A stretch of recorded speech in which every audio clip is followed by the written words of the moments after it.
So yeah, my name is ShaCor Privott. I work at the Choate Rosemary Hall school.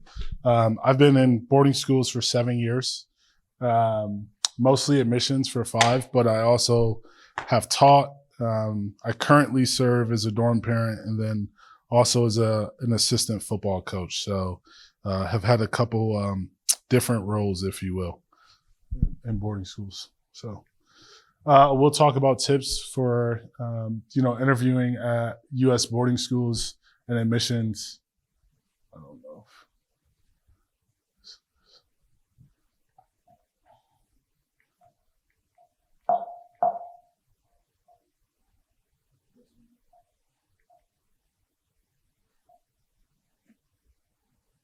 Awesome. So overview of kind of what we'll talk about, really the purpose of the interview, and then I'll give out kind of 6 tips. And then I have 2 frequently asked questions that we get asked about boarding school that I'll answer, and then I'll open it up for questions from the audience. So the purpose of the interview, I think what we are hoping to gain most importantly is we want to gauge families' interests in boarding schools, and see how you may be able to contribute to the culture that we already have on campus, but also see how you may be able to push our culture forward and help our school change a little bit as well. And then lastly, I think we really want to get a gauge on kind of maturity, right? Are you ready maybe to live away from home if you're going to be a boarding student and, take advantage of everything that we have? The second thing I would say that we're looking for is alignment. So all of our schools may sound similar, but I think we're all slightly different. And so we do want to know maybe how your interests and passions align with what we do on campus and, what you're hoping to gain and from this experience is important to us. Then lastly, I'll say as you're kind of looking at boarding schools, one of the words that you'll hear a lot is holistic admissions. And what it really means is that we're looking at all parts of the admissions process and cycle is the same. And so the interview is one of those pieces, as well as your academics and testing and all of those things. So you'll just kind of hear that word. So I just wanted to briefly describe that. Lastly, I'll say about kind of the interview here. I think, and why I wanted to put the purpose is that I think sometimes families assume that there is a right answer. And I want you to know that there are many right answers, right? We're not looking for just one thing. So as you are kind of thinking about boarding school and you're interviewing, just keep that in mind. So my first tip for you all would be to research the school. I think this really allows for a rich conversation once you're interviewing, and not a conversation that's just going to stay at the surface level, but allows it to go a little bit deeper.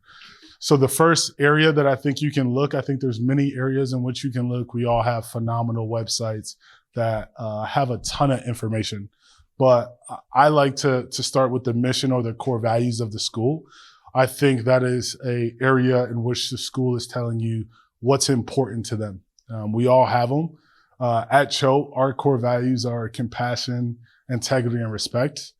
And that's so important to us. We actually ask every kid that interviews with us a question about those 3 words and maybe how they may live up to it, what it means to them, or other things that they see as a value that's important for school communities or people to have. So it's definitely something that's important to us. And I don't think that we're singular in that way at all of our core values and mission statements as well as educational philosophies. Some schools will have those. So I think that's the first place where you can maybe do some research. The second I would say is, I think a lot of people are on social media, especially young people. So don't be afraid to follow various social media accounts. I know at Choate, we have an admissions social media account. We have athletics. Some of our arts have accounts as well, and then schools. So I think that's an easy way as you're kind of interviewing where you can maybe grab some recent things that has gone on campus that you can talk about during your interview. And it really does show that you've done your research, you're engaged with the school that you're looking at, and we'll go from there. And then lastly, I'll say about research, another great place to look is a lot of us have signature programs And so I would look at doing some research around there. And so if you're interested in a program or maybe even a class, to read a quick description of the class. And then when you're in the interview, you can ask the admissions officer that you're interviewing with a question regarding that program. So not only does it show that you have done your research, you're serious about the school, but then it also allows you to receive information back about an area that you're passionate in. And so it can give you an insight a little bit into what your potential experience could be in an area that's important to you.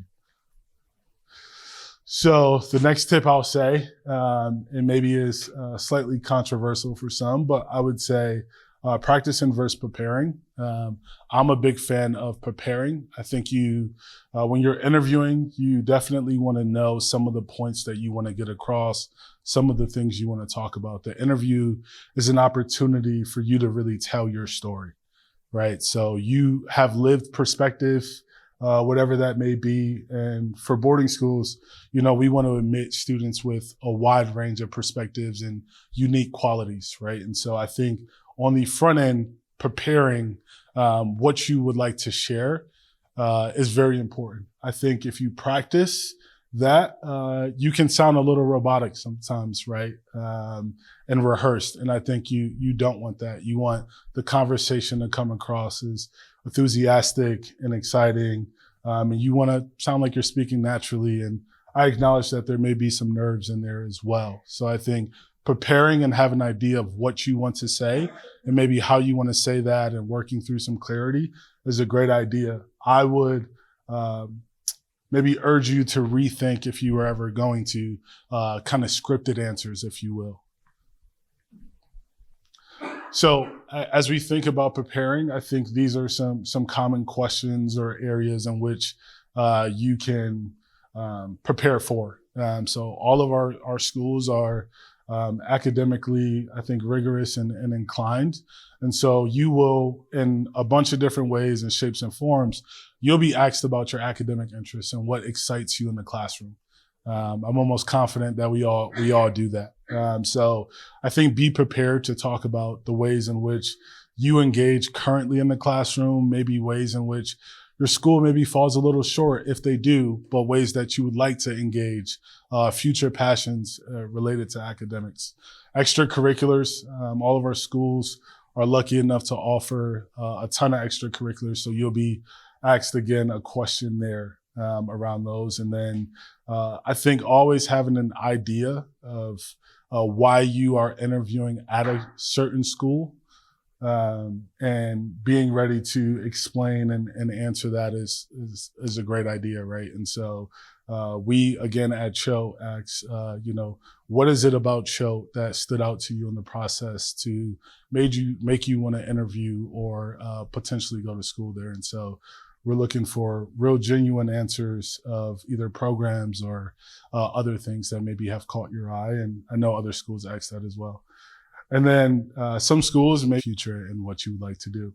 I'll also say a lot of our questions, once again, as I maybe mentioned in the beginning, they're open-ended. And they're open-ended for a reason. Once again, there is no right answer. We just really want to hear kind of your thoughts, get to know you, and get to know your passions. So they're kind of meant to be, I think, in somewhat vague by design. And that's because there is no right answer. So questions. I think this is, another great tip. I think the questions you ask at the end can really help or make or break in some ways, maybe slightly the interview experience. And so, I think these are questions that we get often. What is social life like? But I think a maybe more exciting way to ask that, or a way that shows that you've done some research, is, what is campus community like, especially in terms of student organizations or extracurricular activities, right? And so for us at our schools, student organizations, clubs, and extracurricular activities, that really does make up a lot of the social life. And so you kind of ask the same question, or you get the same answer and the information that you needed, but you ask it in a more exciting and kind of meaningful way.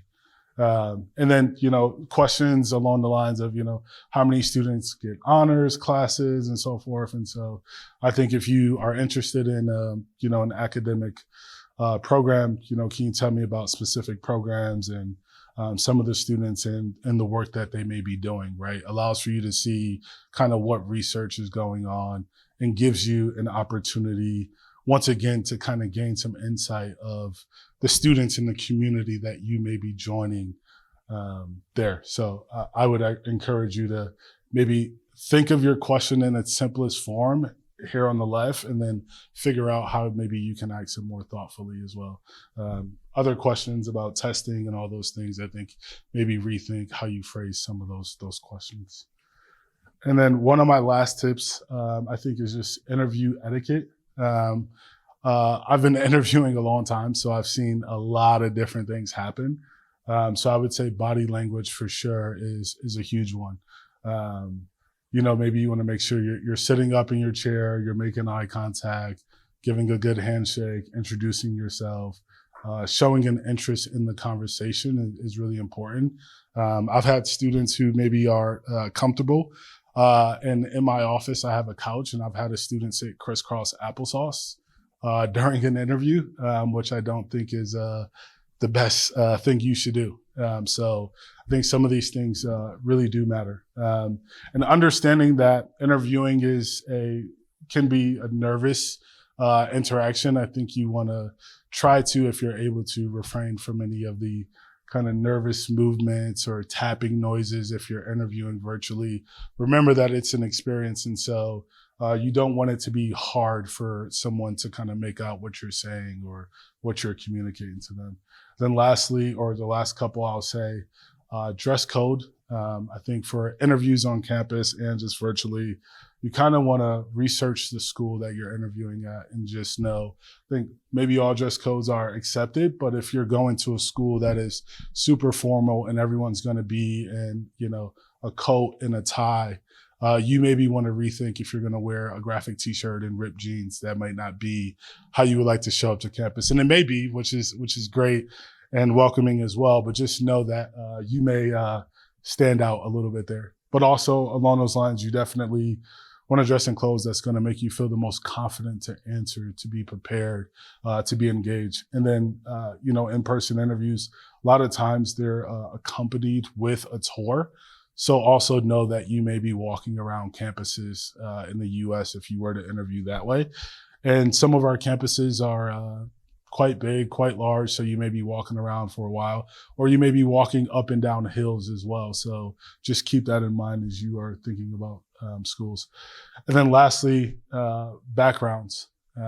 If you're interviewing virtually, I think you want to make sure that you're mindful of what's hanging in the background of your screen, maybe what's walking by or showing there, because that can also maybe be distracting or not give off the best impression. And so being mindful of that. And just in general, I would also say, is a tip that's not up here, you want to be mindful of your email handle, the pictures that are in there, because sometimes we get that information, and so we see all those things, and so you want to make sure that those are appropriate and allowing you to put your best foot forward as well throughout the process.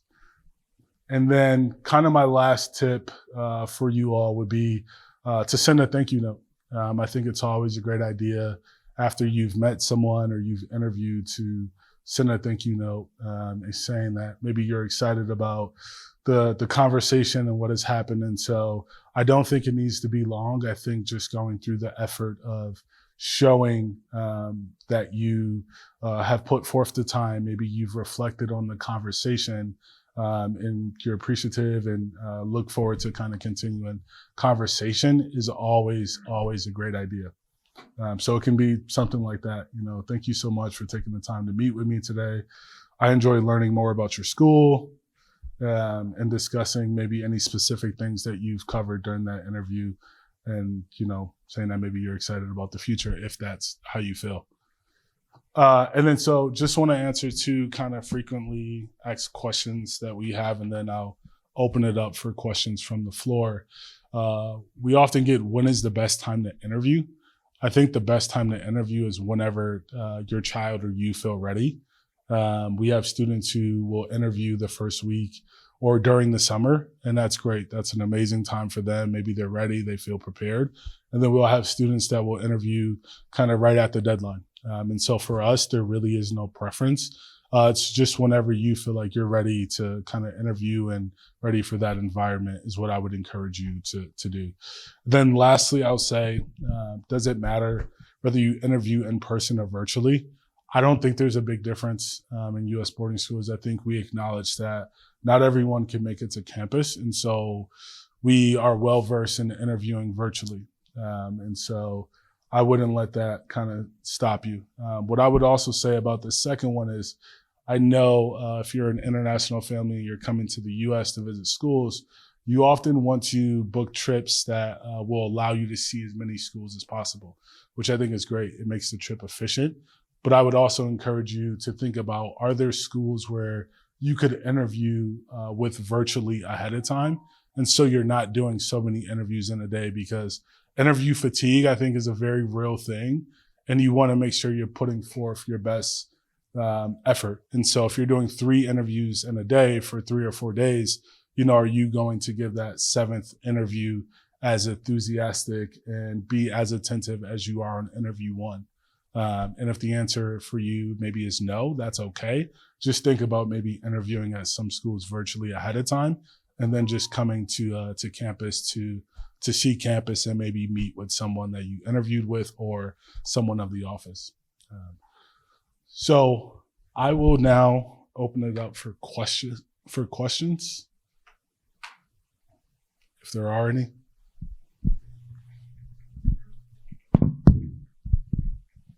Yeah, thank you for the nice talk.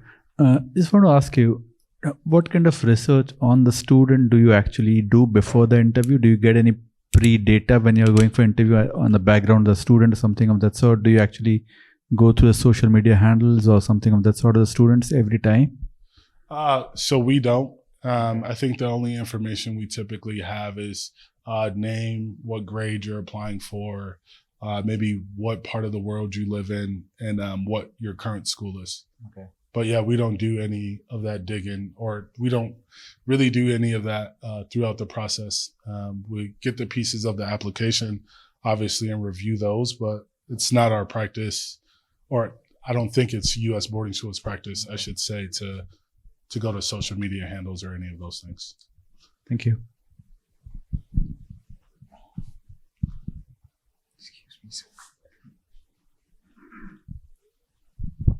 So if you were to look at admissions, right, how many rounds or processes is there before you actually secure that admission? So how many rounds? You have a virtual interview? Is there a test? Or what's the process like? And what's the duration? Yeah. So I think that it's slightly different at each school.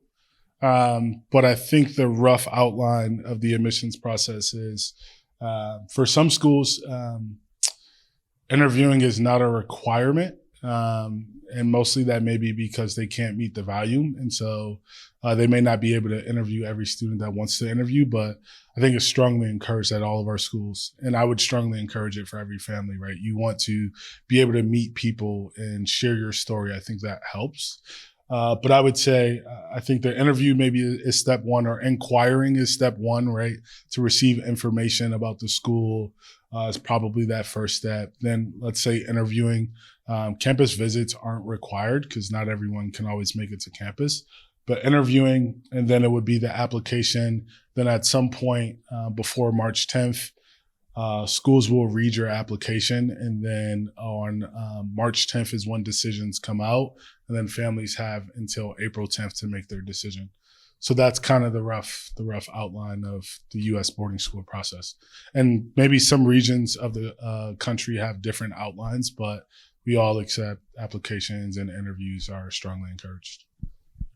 Also, what sort of nationalities do you find? Is it overwhelmingly Americans, or do you find a lot of other nationalities? Because is a cultural mix in terms of, if I were to send my daughter to boarding school, what sort of cultural mix as an Indian parent would I be looking at? Yeah, once again, I think that is largely going to depend on the school. I'll just speak, I guess, from the Choate perspective. We're a school of 860 students. Within that 860 students, we have 50 different countries represented. And then we also have 40 different states represented. And 18% of our population is international. However, other schools may be closer to 50-50 or may have more countries or less countries represented. So there isn't really a standard answer I can give you. I think just looking at the school maybe prior would be what I would encourage. Yeah.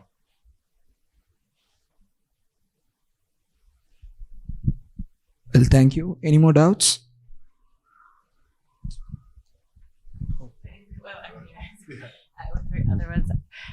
It's a question about if there's a sort of, it's largely out of curiosity, honestly, if there's a sort of theme in the conversations that you find in admissions in this generation of children and how it is to engage with them.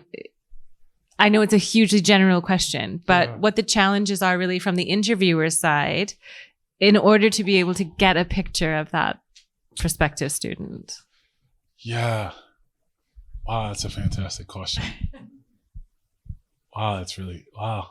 And feel free to ask a follow-up because I don't know truthfully that I think I mean, obviously as a parent as well, it's a different, and as a student who went through the prep school experience in New England in my day, it's a very different process of interviewing, and some of the guidelines that you've given today about being yourself and representing yourself was almost the opposite of what we went through, which was sort of a job interview, kind of like, these are the questions that you should answer. And my daughter Siri has an older brother who's gone through the process 3 years ago, and I could see that there's a challenge in coming away with an impression of the individual, especially in virtual. I think, because that's just the way. And obviously 3 years ago in COVID and all of that coming out of it, then virtual was a less common way of communicating. So I'm sure there were those challenges as well. So I think sometimes as a parent, I feel it's a challenge for the children to interact in a way that gives some substance to who they are. And so I was just asking it from the other way, because I think I saw in some interviews that it was clear that sometimes they were used to less level of engagement, and sometimes they were really glad to have a level of engagement. But then, like this, you don't also want to babble. So it's that kind of.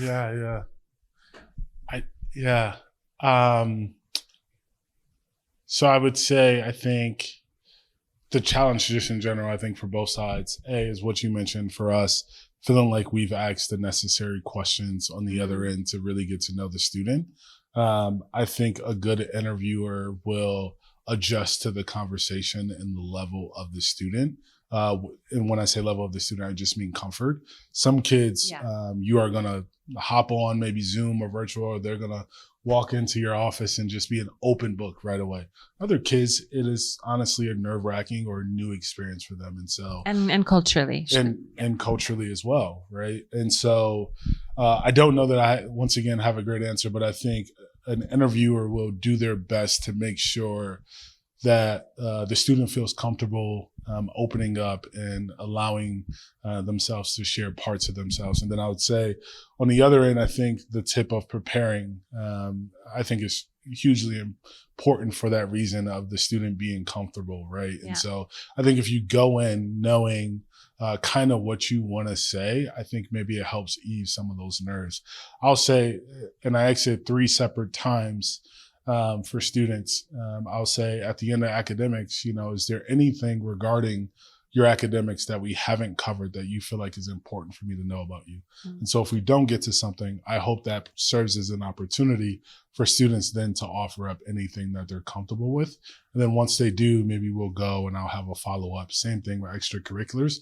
And then at the end, before we jump into any questions that they have. So once again, I don't know. No, that's a great answer, because I think what I was wanting to understand from the interviewer side is a little bit more of, how, is it okay to really get comfortable in that conversation and to be personable in that conversation and not focus on right and wrong answers, but in terms of relating in that conversation.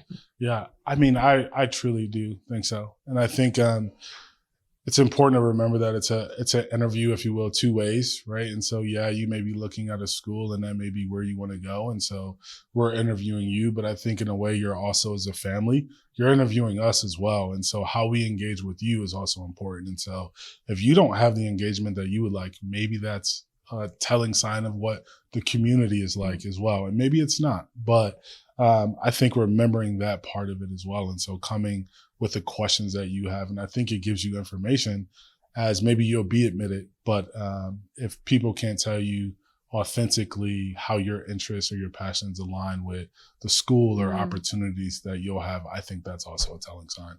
So I think being yourself in the interview and early on is always a great thing to do, because I think how it's received within that community might be able to, and sometimes tell you a little bit about what your experience may be as well. Excellent. Thank you very much. Awesome.